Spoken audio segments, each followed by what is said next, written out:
Jomar at Carla, confirm na nga ba?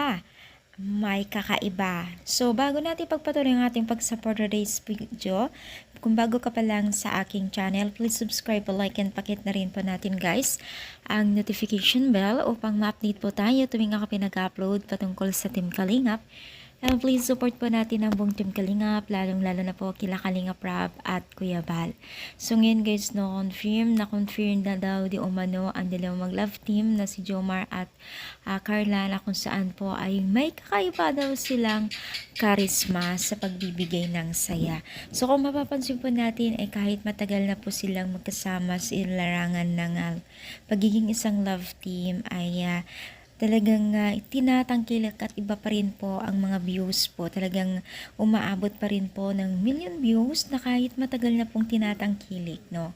So, di ba usually talaga pag mga love team, pag matagal na, medyo nawawalan na po ng mga video, ay mga views na malalaki. Pero kakaiba at confirm talaga itong si Jomar at Carla na talagang hanggang ngayon pa rin po ay talagang napakadami pa rin nila ng taga-subaybay as viewers, no?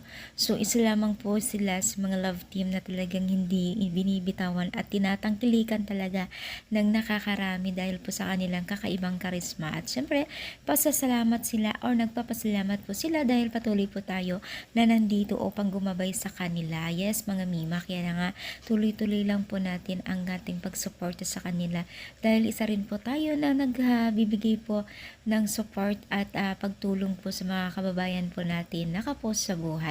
Lalong-lalo na po sa mga beneficiaries po nila, no?